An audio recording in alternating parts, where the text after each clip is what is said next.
Hello, this is Okie Doggy. Pag-uusapan natin ngayon. Okay, magpupurga tayo ngayon. Siyempre, sino pupurgahin? Si Mikay. Matagal tayo hindi nakapagpurga kasi medyo busy tayo. Pero healthy naman si Mikay. Napansin ko lang kasi lagi siya nagbumuta. Okay, kaya purga natin si Mikay. Ang binili ko nga pala yung 15 ml na Pyrantel. Makikita nyo sa video. Tapos may unboxing tayo. Anong laman ng Pyrantel? Kasi may nagtatanong na subscriber natin, saan daw makukuha yung sticker? Ang sagot natin, kasama yung sticker sa gamot. Okay, yun yung ilalagay dun sa card ng aso. Okay, pag nagpa-vet tayo. Yung purga, ginagawa natin, pwede sa bahay, pwede rin sa doktor, kung maselan ka.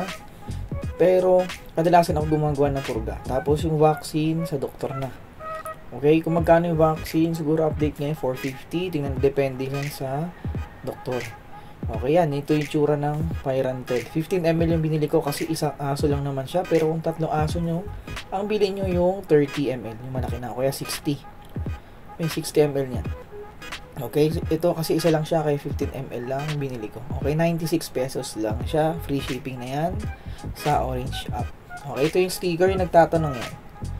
Okay, kasi pag newborn, di ba, 2 weeks ang umpisa ng purga. Tapos another 2 weeks ulit. Yung sticker na yan, kayang-kaya yan.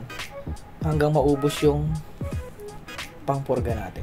Okay, ayan, itsura ng pang-purga natin. Okay, so nagtatanong kung ilang dosage nga ba. Dito sa bote nakalagay ang magbibase tayo sa timbang ng aso. Okay? Ang nakalagay dito, okay, is 1 ml per kilogram body weight. Okay? 1:1. Halimbawa, 1 kilo yung alaga yung aso, 1 ml tayo. Okay? Halimbawa, yung si Mikay, 4 ml siya kasi 4 kilos. Pumayat siya kasi di ba nagkasakit siya yung nakaraan. Dati 5 kilos siya, kaya ginamit natin pang purga, 5 ml. May gamamit kayo ng syringe. Okay. Tapos, si Mikay ngayon, 4 kilos na lang siya, 4 ml na ginamit natin. Okay, nakukuha ba? May kita nyo yan dyan sa bote. Meron din po sa 4 ml per kilogram body weight. Okay. Ayan, nakikita nyo, si Mikay, di ba nangangamot? Nangangamot siya lagi sa tenga.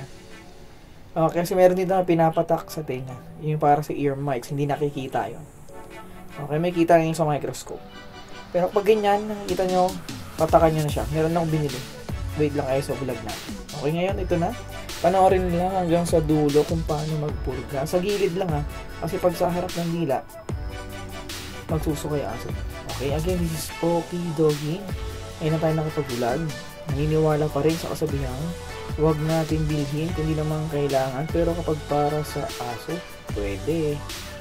Bye-bye. Don't forget to subscribe and hit the bell button for more videos. Update. Bye-bye. Napanoorin lang hanggang dulo.